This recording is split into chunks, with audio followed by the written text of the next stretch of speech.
In this lesson, we're going to take a look at converting units. So unit conversion is pretty common, whether it's converting one time to another. So for instance, minutes into hours, or distances. So we could convert inches into meters or anything like that. And usually it's because certain units are appropriate for certain things, but not necessarily other things. So for instance, if I was talking about the size of a video game box, a DVD case or something like that, I could talk about its size in centimeters. But if I was talking about the distance to Toronto, for instance, I wouldn't want to necessarily talk about that in centimeters. I might want to talk about that in kilometers. So there's lots of times where we want to convert back and forth. And one of the important things to understand about converting units is that the value is still the same as it was before. Whether you're dealing with 12 inches or 1 foot, those are the exact same thing. They're just represented differently. They're using different measuring scales. So your answer is still the exact same as it was. Same value, same length, same whatever. It just looks different. That is a key feature to understanding unit conversion. So we're going to start off with some questions that I completely understand are very simple, very straightforward, and you're not going to want to learn the method that I'm going to show you today because they are so easy and there's an easier way to find them, obviously. But I want you to pay attention to the method because the method will be needed when we get into more complex unit conversions, and I'm only using the easy ones to ease you into the method. So if you're just like, I can solve these in my head, I don't need it, you will. You just don't want to have to learn the method on complex ones when you can learn it on easy ones and figure out how it works. So the first thing we're going to do is figure out how many of each of the following coins you could get in exchange for a toonie. So a toonie is just a $2 coin. And we want to convert it into quarters, dimes, or nickels. Now this one we are going to do logically first, just so that we kind of understand how the method goes and what we're expecting as answers. And then I'll show you how to do it using the new method that we're going to learn today. So first of all, if I went into a store and said, could I get quarters for this toonie? I think most people realize that there are 4 quarters in a dollar. So for $2, I should be able to get 8 quarters. For dimes, there are 10 dimes in a dollar. And since I'm getting $2 worth, that would be 20 dimes. And notice in both the cases so far, I've said how many there are in a dollar, not in a $2 coin. So really we're using the dollar, which is a loonie, as a middle step to get from quarters to loonies, loonies to toonies, or vice versa. And likewise with nickels, if you think about it, most people don't off the top of their head think about nickels in a toonie. They think about how many 5-cent coins could I get per dollar? The answer is 20. And then if there's 20 per dollar, I should get 40 per $2, which also makes sense that it would be twice as much as the number of dimes, since dimes are worth twice as much. So we're going to use a mathematical trick, and you probably are aware of this, but if you take any number and multiply it by 1, it doesn't change values. 400 times 1 is still 400. 30 times 1 is still 30. 14.2 times 1 is still 14.2. So we're going to take advantage of that. It's just that we're going to choose how to write our 1. And I know that sounds kind of silly, but just bear with me as we try it and see what happens. So what we're going to do is we're going to do the same conversions that we did above, changing a toonie into quarters, dimes, and nickels, but we're going to try and use the new method that I'm going to show you today. So the one thing I am going to show you though is that we also do have loonies, which are not part of the question, but are going to actually be needed as a transition. And a loonie is a $1 coin. So here's what we're going to do. In each of these situations, we're going to start with the units of toonies and end with the units, in this case, quarters. Start with toonie, end with corner. So what I'm going to do is I'm actually going to write down toonie. Actually, you know what? Just to make our lives a little bit easier, why don't I just use the capital letter of each thing? It's less writing. So we have toonies, and I know how toonies and dollars are related. One toonie is $2. So I'm just going to make a little list here. I know the relationship between toonies and loonies, and I know the relationship between loonies and quarters. There are 4 quarters in 1 loonie, or 4 quarters per dollar. So this is something that we call a unit chain. It just tells us that we have a relationship between any two consecutive things. We know the relationship between toonies and loonies. We know the relationship between loonies and quarters.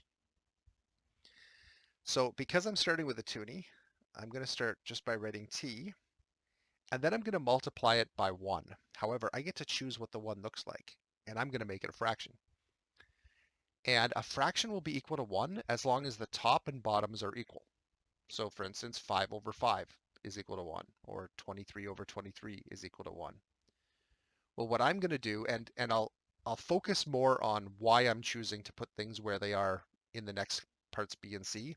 For now, just watch and justify to yourself that this works. Okay, so what I'm going to do is I'm going to put 1 toonie on the bottom, and on the top, I'm going to put 2 loonies. And I think you'll agree that both of those represent $2. Whether it's 2 loonies or 1 toonie, they both represent $2. And that means that the top and the bottom of the fraction, even though they look different, are equal. That is a fraction equal to 1. And then similarly, I'm going to multiply by another fraction, which is going to be equal to 1. And I'm going to choose to put 1 loonie on the bottom and 4 quarters on the top. And what you'll notice is that 4 quarters and 1 loonie are equal to the same amount of money. They both represent $1. So now what we can do is just multiply fractions, and we know how to do that from earlier in the course. What I am going to do though is treat the units, in this case the toonie, loonie, quarter, as things, and I can cancel them out if they appear on the top and the bottom. And remember that a whole number is always the same as a fraction with that number over 1. So when I look at this, I can say, okay, wait, toonies cancels, loonies cancel, and the only letter left is quarters. So now what I do is I multiply all the tops together to get my new top of the fraction. So this is really 1t if you want to consider it anything. 1 times 2 times 4 is 8 quarters on the top. And on the bottom, there's no letters. It's just 1 times 1 times 1. And that equals 8 quarters. So I started off with 1 toonie. I multiplied by a weird version of 1. I multiplied by a different weird version of 1. And I ended up getting 8 quarters out. So the fact that I multiplied by weird looking ones means I changed the way the answer looks, but I didn't change what its value is. 8 quarters is still equal to 1 toonie. Okay, so why did I choose to put the letters and the numbers where I did? So I'm going to do the second one. It's going to look exactly the same when I'm done writing it, but I'm going to talk you through it a little bit differently. We're still going to start off with a toonie at the beginning, except this time we're going to try and get from toonies to dimes. So I'm going to do toonie to loonie to dimes. By the way, you're going to have to type these into the quizzes. So I would just type this in as T, L, D, or T dash L dash D, or even T space L space D. As long as you can represent that chain, you're fine. Don't try to make the arrow with your typing. Okay, so we're going to start with a toonie, and I'm going to go through two unit conversions. So basically, toonie is my starting point, and then I'm going to have to change 1, change 2. So I know I'm going to have 2 fractions. So I'm just going to put 2 fraction lines.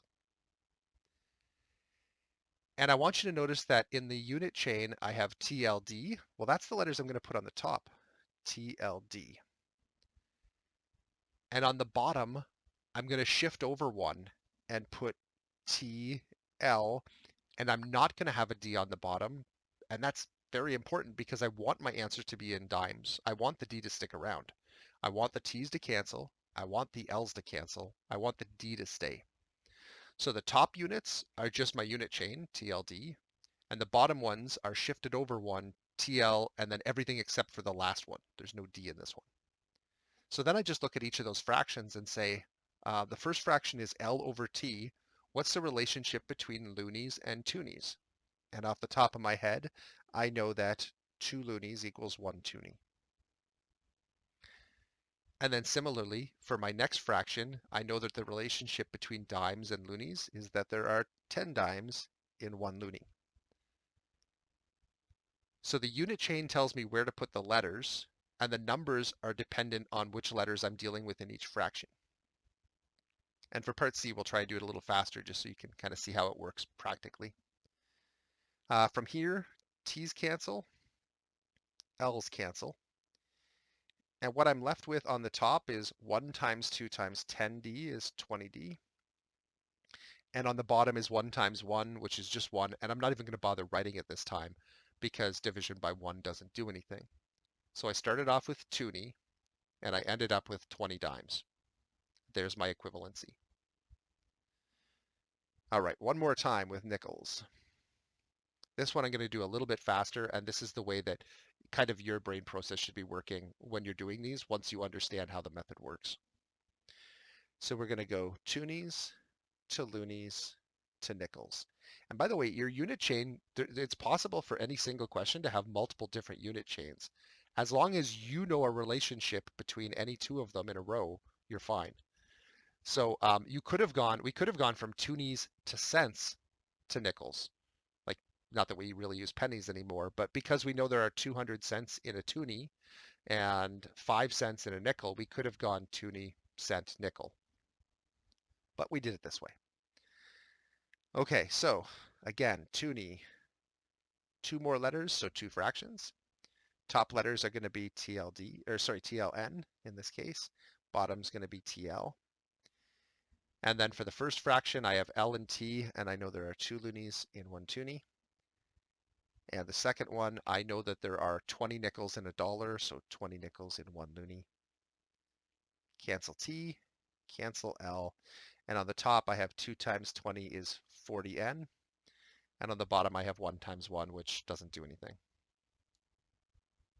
So I think if we look up at the original question, we figured out pretty easily and logically that there are 8 quarters in a toonie, 20 dimes, or 40 nickels. But using our unit chain and fraction method, we were able to convert it. Did it take longer, and was it necessary in this case? The answer is yes, it took longer, and no, it probably wasn't necessary, since we obviously did it very easily in question 1.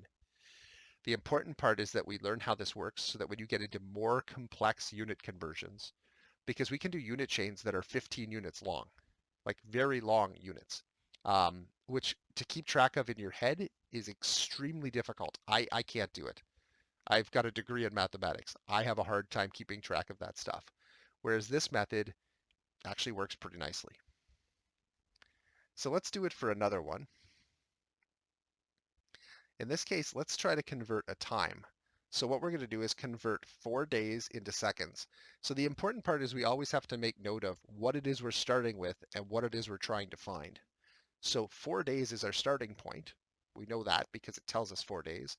And we're converting it into an unknown number of seconds, so that's where we want to end. So now, I don't know how many of you know how many seconds are in a day off the top of your head. I'm guessing very few people because I don't. But I'd be willing to bet that if I asked you without looking at any references, how many whatever there are in whatever, you'd pretty quickly say, well, wait a second. I know that there's 24 hours in a day. So I have a relationship between days and hours. And I know there's 60 minutes in an hour. So I have a relationship between hours and minutes. And finally, I know there's 60 seconds in a minute. So I can connect those two. So my prior knowledge of how many things are in other things is going to help us decide which units to include in our unit chain to get from our starting point to our ending point. So now I'm going to start off with just 4 days. And I usually like to use just the, excuse me, just the first letter, just to make things shorter. You're welcome to write out the words days, hours, minutes, and seconds, or some other abbreviations, but first letters are usually perfectly appropriate. Okay, so we have 3 more letters after the D, so I'm going to make 3 fractions. And the letters that go on the top of these fractions are just going to be the unit chain. So I already have the D there, so now I need the HMS for hours, minutes, seconds. And on the bottom, I'm going to have everything shifted over by 1 and no seconds. I don't want the seconds to cancel. I want them in my answer. So DHM. And now I go back to each fraction and say, what do I know about the relationship between hours and days? And I know that there are 24 hours in one day. The next one, I know that there are 60 minutes in 1 hour. And in the last one, I know there are 60 seconds in 1 minute. Okay, so now I look at cancellation. D's cancel, one on the top and one on the bottom. H's cancel, one on the top, one on the bottom. M's cancel. And what we're left with on the top is 4 times 24, which I'm going to put into my calculator, times 60 times 60. And that gives me 345,600 S, because I do have seconds left. I do have the S left on the top. And on the bottom, 1 times 1 times 1 is 1, doesn't do anything, not going to write it down. So now I know that 4 days is equivalent to 345,600 seconds.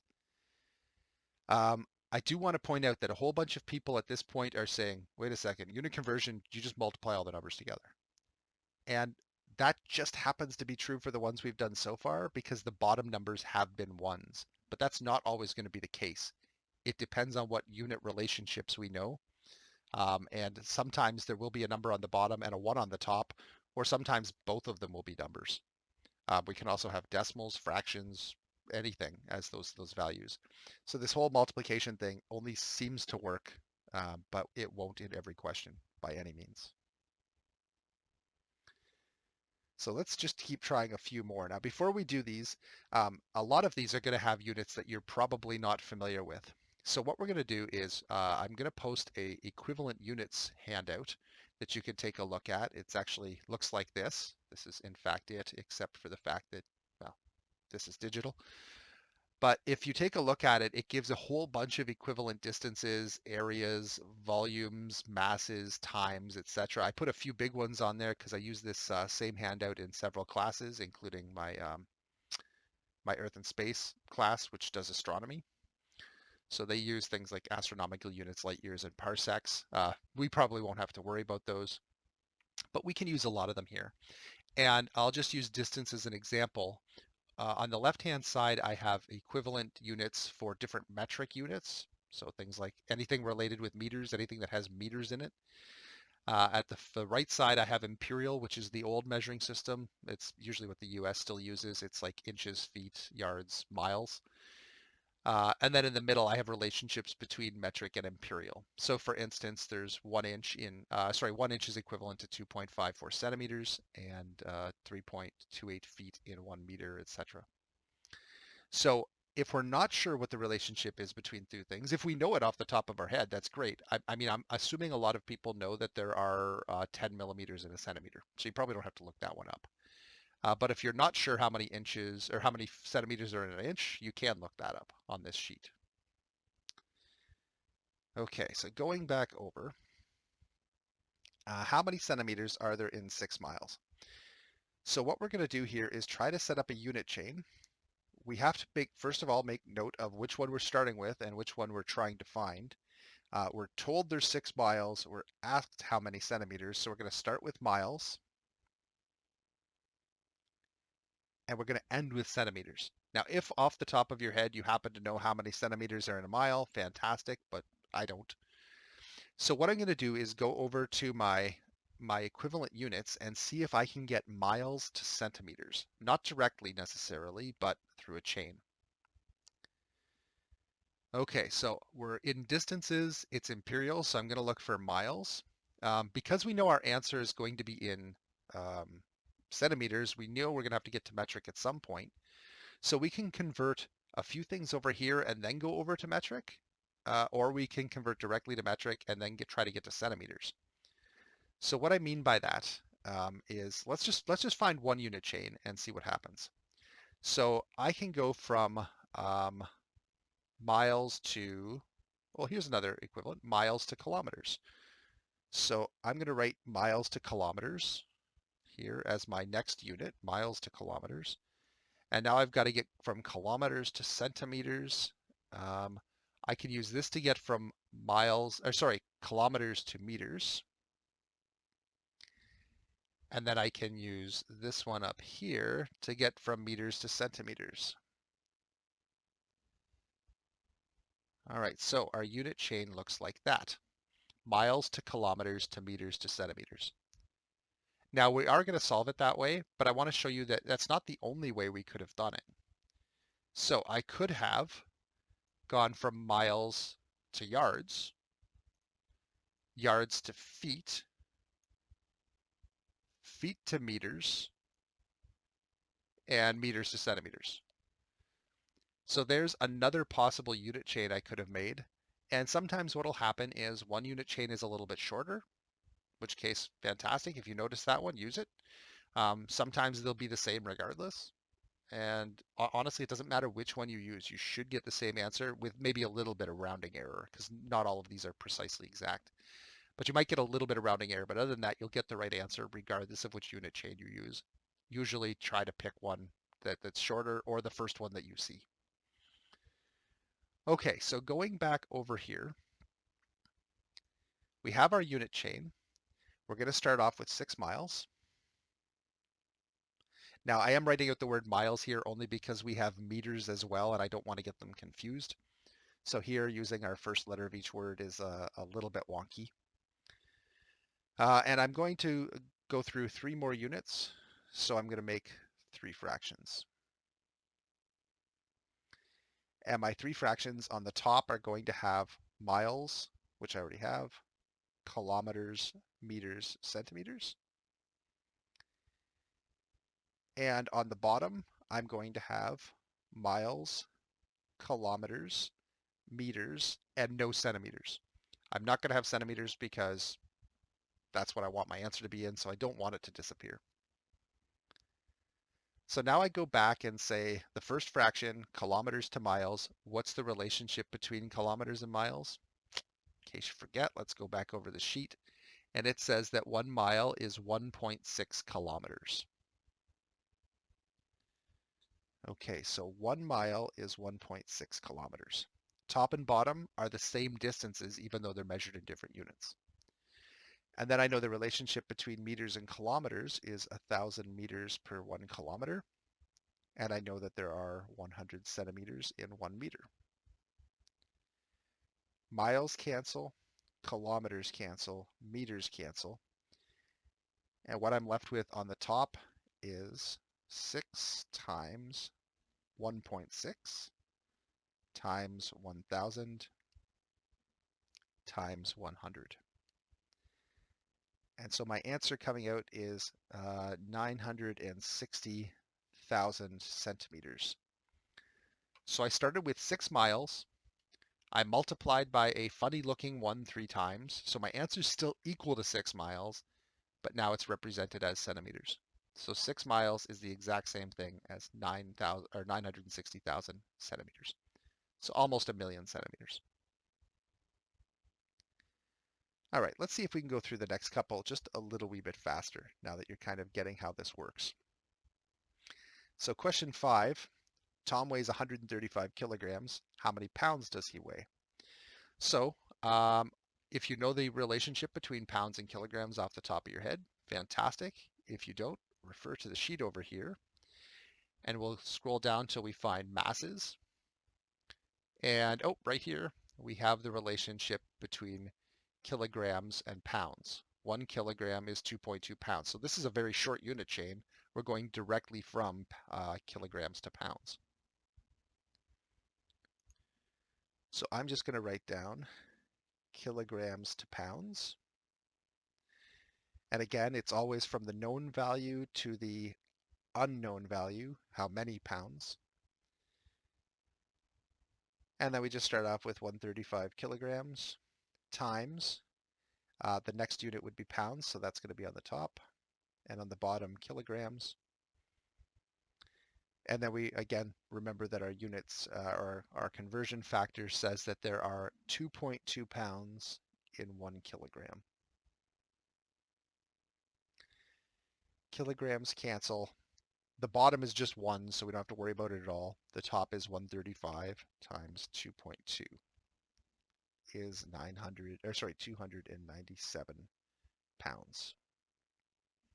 By the way, you're welcome to write the short form for pounds, which is LBS, which is something Latin, I'm sure. I don't recall off the top of my head what it is, but It's a very weird abbreviation.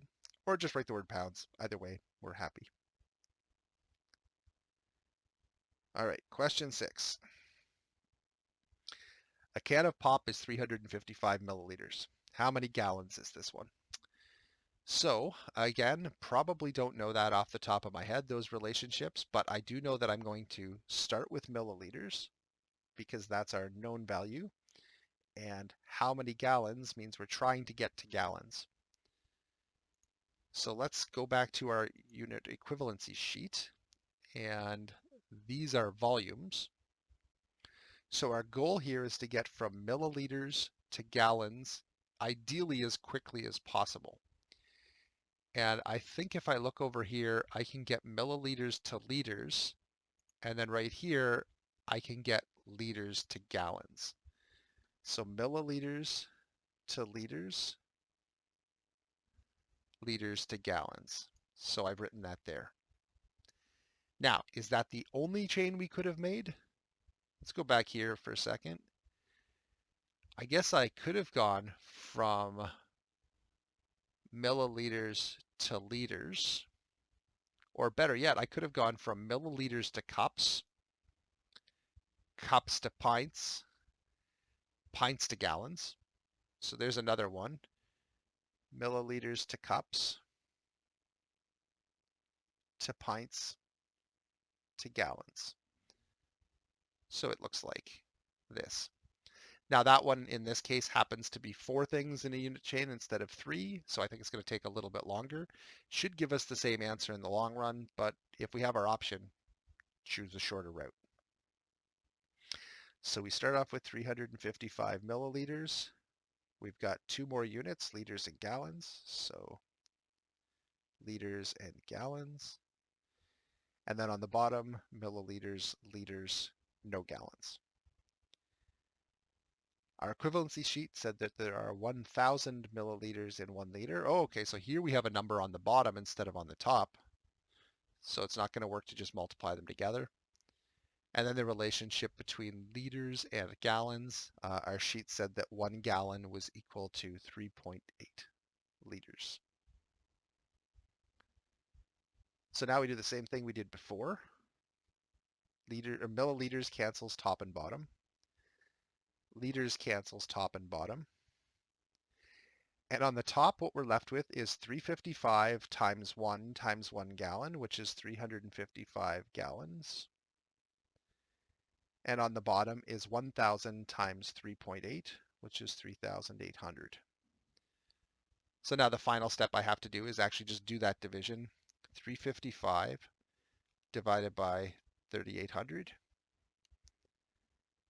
gives us 0.0934. And I think it keeps going, but I think that's accurate enough for us right now. Gallons. And I'll actually write out the full word in the last one, just as proper unit. Okay, so 355 milliliters, a cup, is almost a tenth of a gallon. Not quite. A tenth of a gallon would actually be 380 milliliters. So it's about 9.34% of a gallon. Okay, so this is one where if you were trying to use the old method of just multiply all the numbers I see together, it won't work. And also, this method helps keep track of which numbers do end up or do need to be on the top and which numbers do need to be on the bottom. All right, I think I'm going to stop there as far as the lesson goes. I do want to point out that for the practice problems tonight, there are 6 of them, and we're going to be converting units into other units. Makes sense. That's what the lesson was on. For the answers, though, because I don't want to give away the precise answers in case we need to collect these later, or I need to collect your answers and make sure you actually did it. You'll notice that there's been different methods I've used of like hiding the exact answer, but giving you enough information to know if you got it right. So here, instead of giving you a precise answer, I'm going to give you an approximate answer. So question 1, we're converting 9 years into hours. I won't tell you exactly how many, but it's just under 79,000. So if you're getting 78,200, you're probably right. In these conversions, if you think about the last one we did, if we had, for instance, in the very last step, right here, if I'd multiplied by 3.8 instead of divided by 3.8, your answer would be a lot bigger. Like it makes a huge difference in your answer. So if you're anywhere close to the numbers I'm giving here, you're probably correct. Um, if you had done something wrong, like if it says just under 79,000 hours and you're getting like 250 hours, then it's wrong. If you're getting 8 million hours, it's wrong. But they'll give you kind of a ballpark of where you should be. And they're pretty close to those answers.